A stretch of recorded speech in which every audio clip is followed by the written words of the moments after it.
Yan ang gusto kong public servant. Kung sumagot, derecho. Walang paligoy-ligoy. Walang takot. Sino ho ba ang kanilang, it seems na kanilang pinoprotektahan, and how far high does that go? I think they've been protecting Bongo. I think they've been protecting Bongo. Bongo, Bongo, Bongo, Bongo.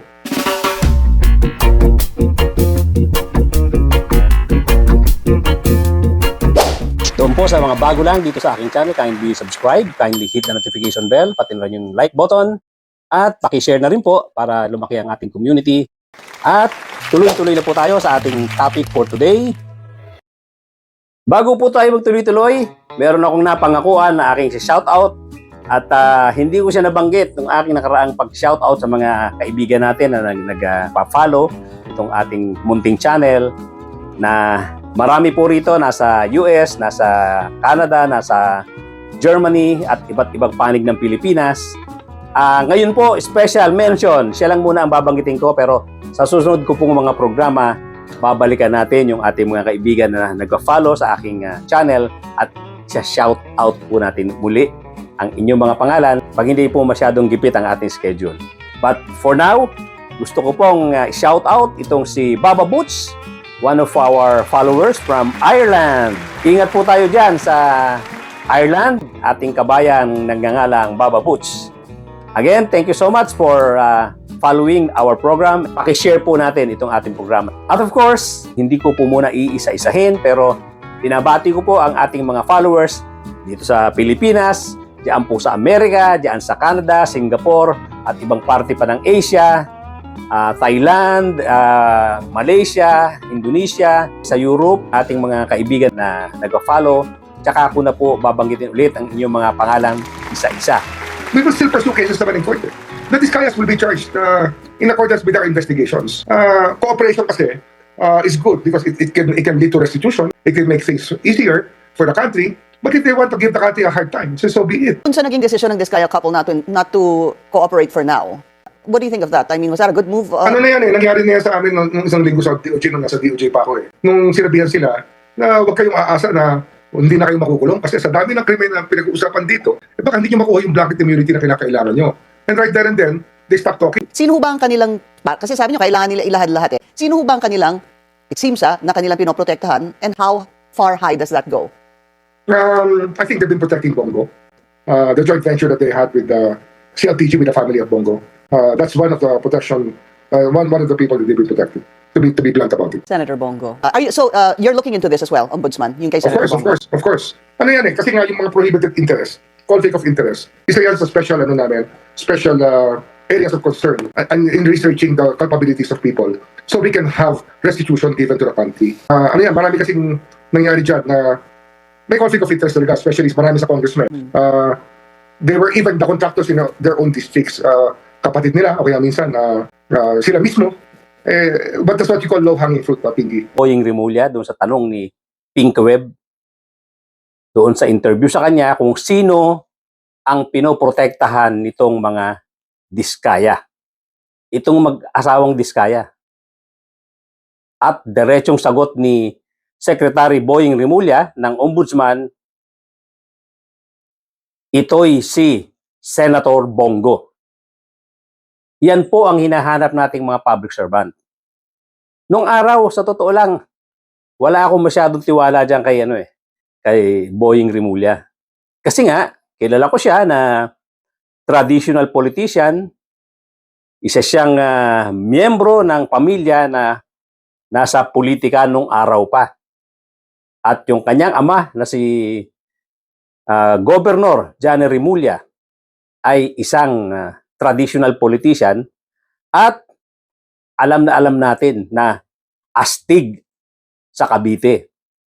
Itong mga batang Rimulya na, mga astig pa rin pero hindi katulad nung ama nila na talagang kinikilalang astig diyan sa Cavite. Ngayon, sabi ko nga, dati hindi ko masyadong gusto itong si Boying Rimulya kasi nga ang tingin ko sa kanya ay traditional politician. Pero kung ganito ng ganito ang makikita nating trapo, na pag binigyan mo ng trabaho, ay talagang tinatrabaho ng gusto. ginagawa ang trabaho niya ng walang pinipili, walang tinitignang kulay o political affinity. Lalong-lalo na ang kanyang pwesto ngayon na inuupuan ay isang ombudsman. Talagang dito, kailangan po natin ang isang taong parehas. Walang tinitingnang kulay, walang tinitingnang partido, senador ka man o kung sino ka man. Yan po ang kailangan natin. Sa panahon ngayon na ang daming lumilitaw na mga korupsyon, kailangan po natin ng isang katulad ni Secretary Boying Rimulya. Of course, sasabihin natin, itong si Boying Rimulya ay inilagay dyan ni PBBM para later on protektahan itong si PBBM. Pero hindi pa natin masasabi yan kung ganyan nga ang plano nitong si PBBM. Pero kung yan man ang plano ni PBBM, wala po tayong magagawa. Ganyan po ang pagkaka-structure ng gobyerno natin. Hanggat yan ang umiiral na regulasyon, yan ang umiiral sa batas, ibig sabihin, ang nag-a-appoint ng mga ganyang critical position ay presidente.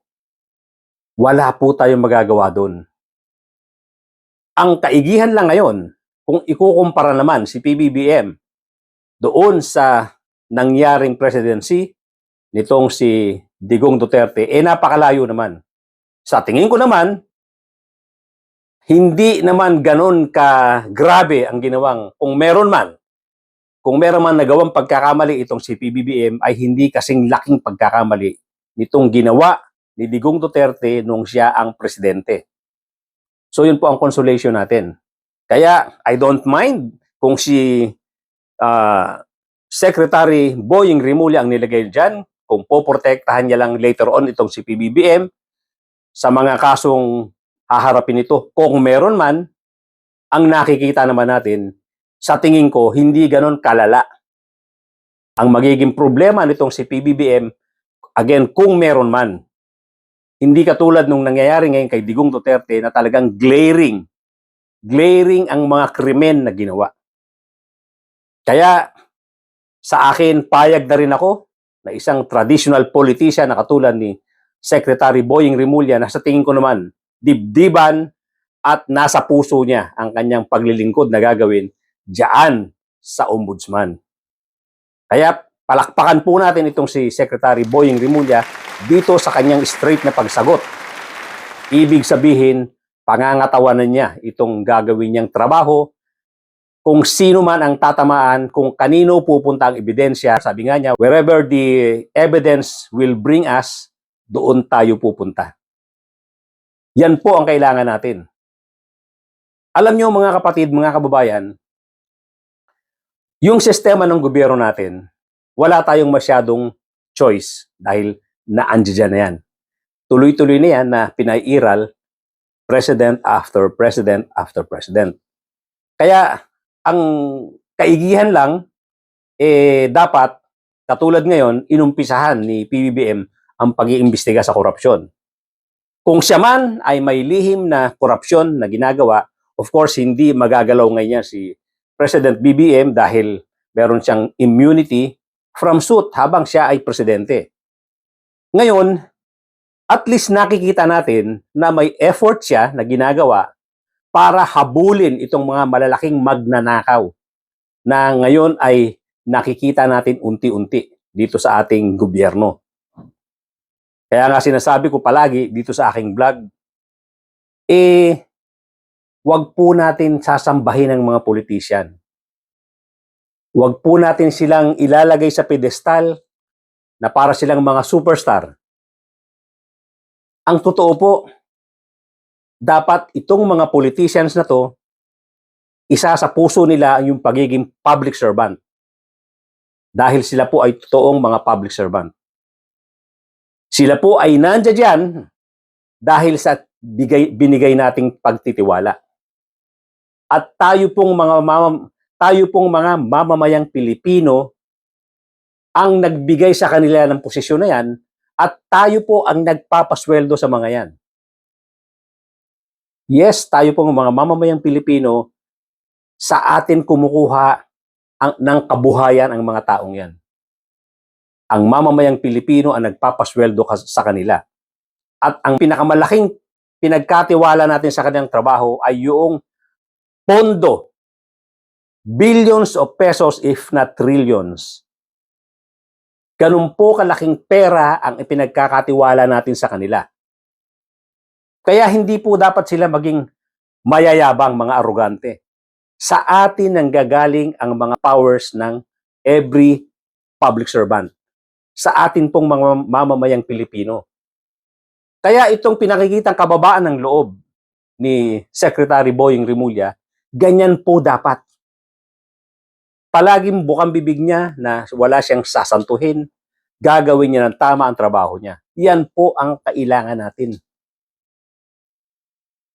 Itong mga ibang politicians na napakayayabang, kumikita ng limpak-limpak na salapi dyan sa mga pwesto nila, bukod sa pinasisweldo pa natin, ang yayabang nila at akala mo kung sinong mga hari. Di ba minsan nauhuli pa dyan sa mga bawal na lanes dyan sa EDSA, yung mga sasakyan nila. Pagkatapos kung mga tuwiran, kung magmakaawa sa media, para hindi sila mapahiya or hindi sila malagay sa kahihiyan, ganun na lang ang kanilang pakiusap. Huwag po nating i-idolize ang mga politicians na to. Huwag po natin silang sasambahin.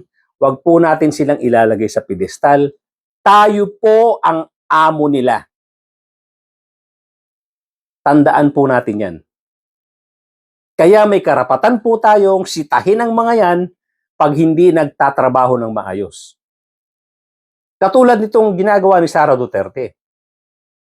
Na akala mo kung sinong santo, kung sinong matalino, kung sinong magaling kung magsalita sa media, na sinasabi niya palagi na ang presidente raw ay hindi marunong magpatakbo ng bansa. Samantalang siya, wala naman siyang performance. Ilang buwan siyang pabalik-balik abroad, paikot-ikot, nangangampanya na. Ako po ay walang, katulad ng aking ina-advocate, wala po akong politiko na sinasamba, wala akong politiko na nilalagay sa pedestal. Ang tinitingnan ko lang po, itong mga public servants na to, dapat magserbisyo ng tapat sa ating mga mamamayang Pilipino. Kasama na dyan itong si Sara Duterte, na walang ginawa kundi pintasan ng gobyerno at purihin ang sarili niya.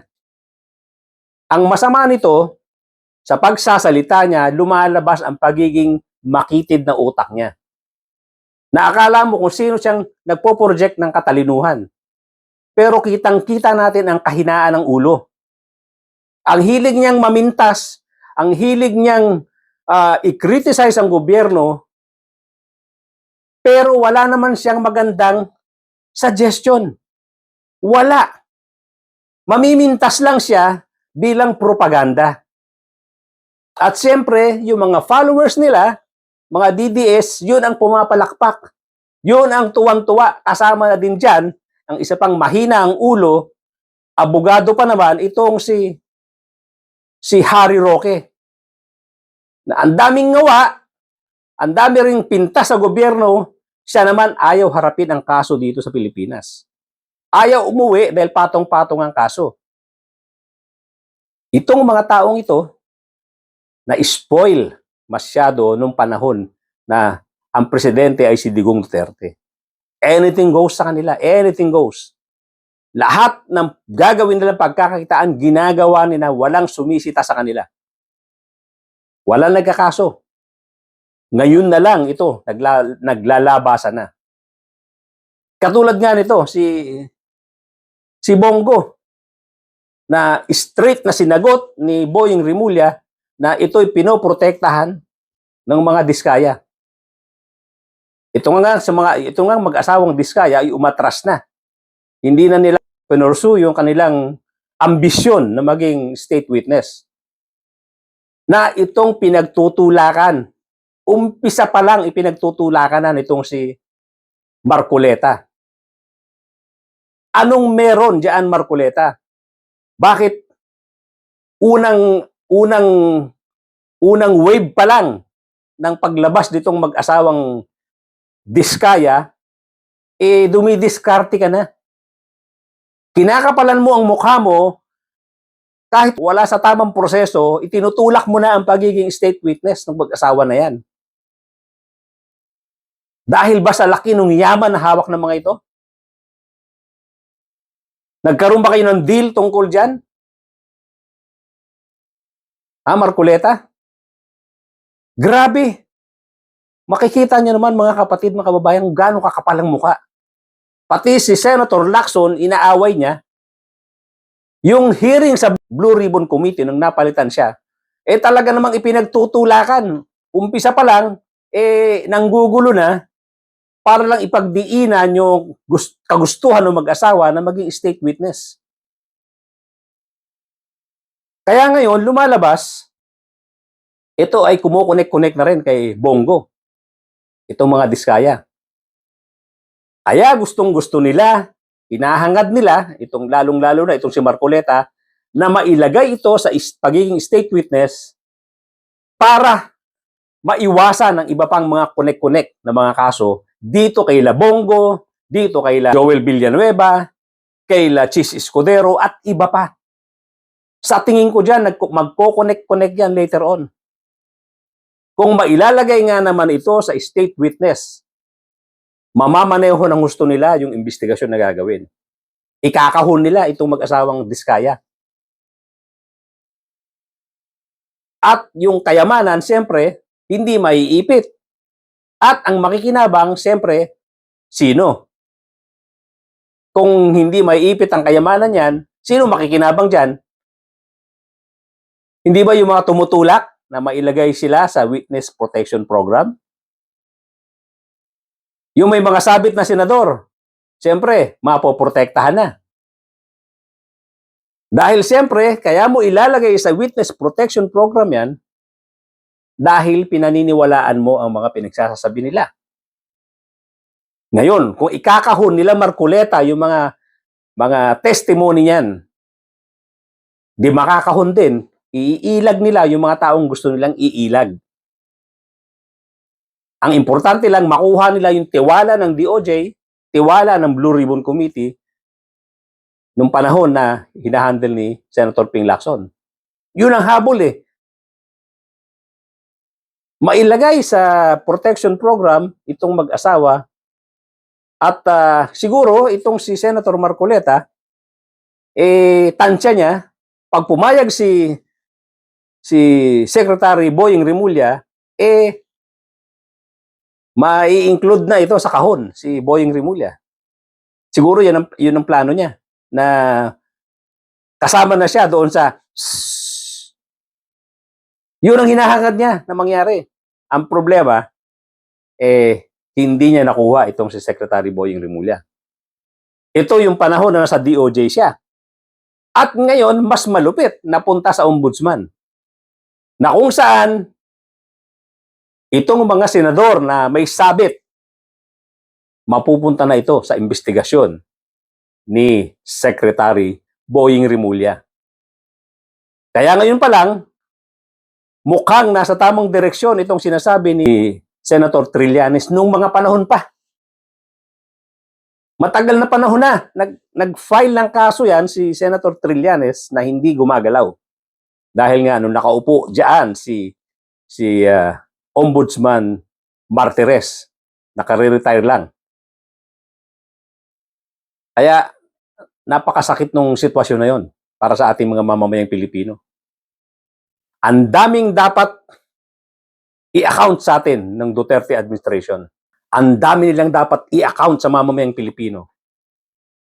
Sa mga anak niya, sa manugang niya, sa mga sekretary niya, yung mga nakapaigot sa kanya, pati yung mga advisor niya Chinese.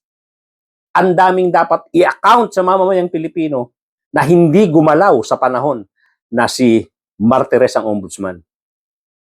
Kaya pasalamat tayo sa Diyos, mga kapatid, mga kababayan. Kahit na itong si Secretary Boying Rimulya, ang tingin ko ng araw ay trapo, isang traditional politician, mukhang siniseryoso niya ang trabaho niya. Mapalad po tayong mga mamamayang Pilipino. Alam ko marami rin sa inyo ang ayaw sa kanya. Nakatulad ko. Pero ngayon nakikita kong advantage. Kasi nga, sinasabi ko, kahit na protektahan niya pa si PBBM later on, pagtapos ng term, hindi naman ganun kalaki ang ginawang pagkakamali kung meron man. Itong si PBBM, kung ikukumpara natin dito sa mga pinagagawa ni Digong Duterte at ng mga taong nakapaikot sa kanya. Yun po ang aking tayo dito sa nakikita kong pagkakatalaga nitong si Secretary Boying Rimulya bilang ombudsman. Advantage po sa ating mamamayang Pilipino. At alam niya, tayong mga mamamayang Pilipino ay nakabantay sa kanya. At totohanin po natin yan. Wag po tayong mag-relax sa pagbabantay sa bawat opisyal, bawat public servant na nakaupo sa ngayon dito sa term ni PBBM. Bantayan po natin silang lahat. Huwag po tayo magpabaya, especially dito sa media, social media, mainstream media. Dapat lagi tayong nakabantay, lagi tayong nagsasalita, dapat lagi tayong nag-iingay, sinisita natin kung meron silang maling ginagawa. Maaga pa lang sitahin na natin. Kaya again, mga kapatid, mga kababayan, huwag po nating ilagay sa pedestal ang mga politiko na to. Huwag po natin sila sambahin. Huwag po natin silang hangaan. Ang pwede nating hangaan sa mga yan, yung tamang trabaho. Pero isipin nyo palagi, mga kapatid, ladies and gentlemen, empleyado natin sila. Tayo ang boss nila. Kaya magsalita tayo, mag-ingay tayo, sitahin natin pag mali ang ginagawa nila. Nagkakaintindihan mo ba tayo? Kailangan po magtulong-tulong tayo.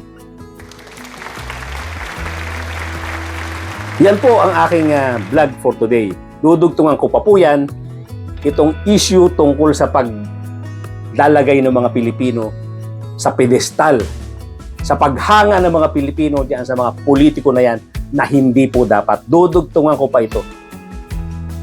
Yan po ang magiging main topic ko dito sa susunod kong vlog, sa susunod kong episode. Maraming salamat mga kapatid, mga kababayan. At doon po sa bago lang dito sa aking channel, kindly subscribe, kindly hit the notification bell. Pati na rin po yung like button, mag-comment po tayo.